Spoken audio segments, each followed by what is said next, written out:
Hey guys, I didn't know how to do a voiceover on Google Slides, so I'm just going to do a little voiceover by just recording my laptop here. So this is my capstone project.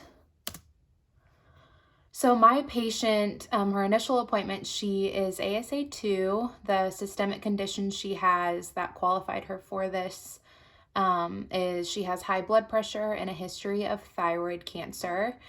She also had her thyroid removed. So she went in after having a thyroid storm.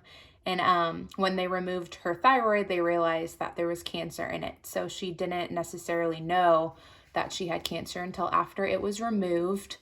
The medication she's taking, levothyroxine and losartan.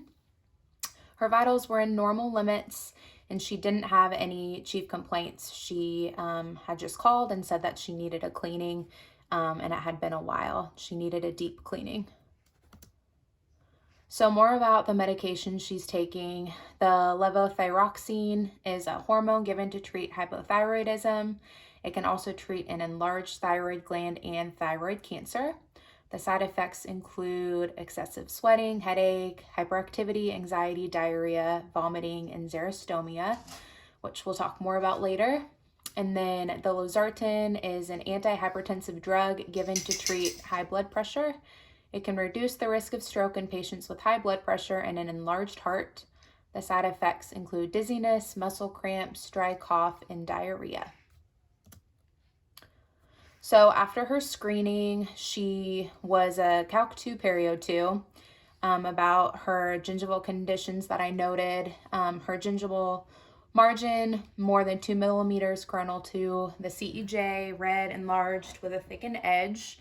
And then she had bulbous papilla, did not fill the embrasure space, was red, flaccid, and then there was a significant amount of bleeding when we did probing.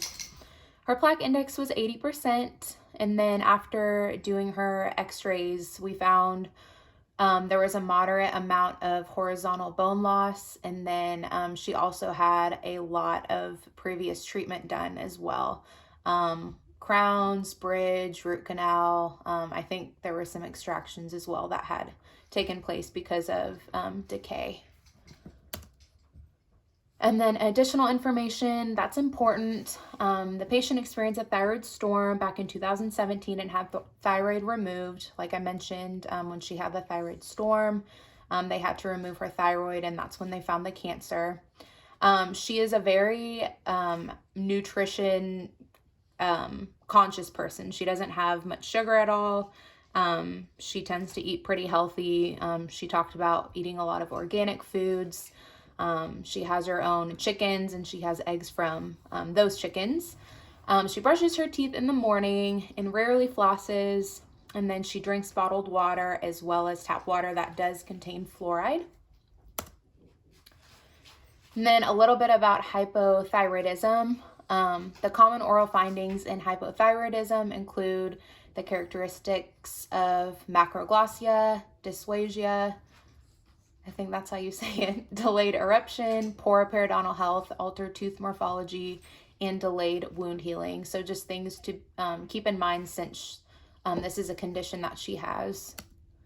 And then since she has high blood pressure, a little more into detail about that. According to the CDC, many of the leading causes of death, such as heart disease and stroke, begin with high blood pressure. That's why it's so important to monitor it.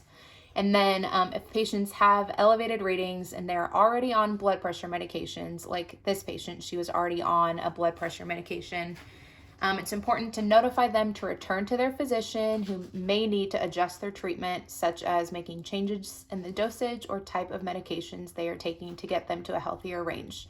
So thankfully in this case, her blood pressure was normal, so she didn't need to go back to a physician, but this is just kind of talking about the importance of why we take blood pressure, even if they're on a blood pressure medication.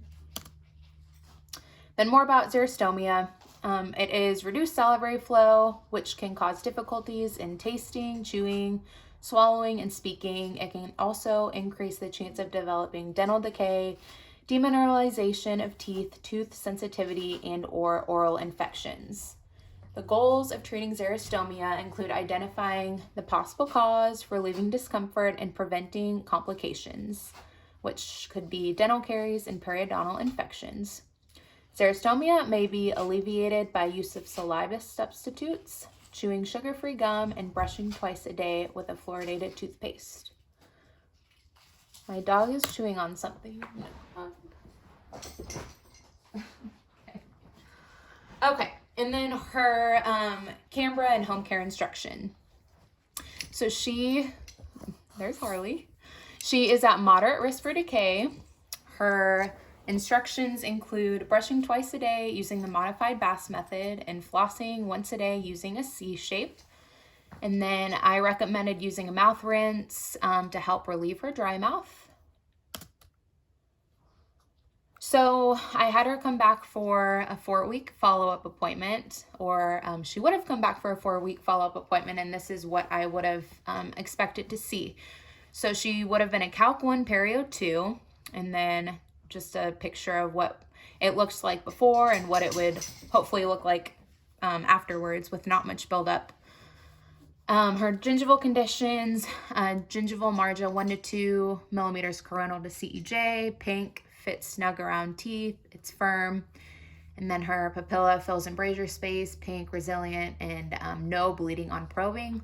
Her plaque index would have been decreased to 35%. And that's it. Hopefully you guys learned something, and I hope you guys are all doing well. Bye.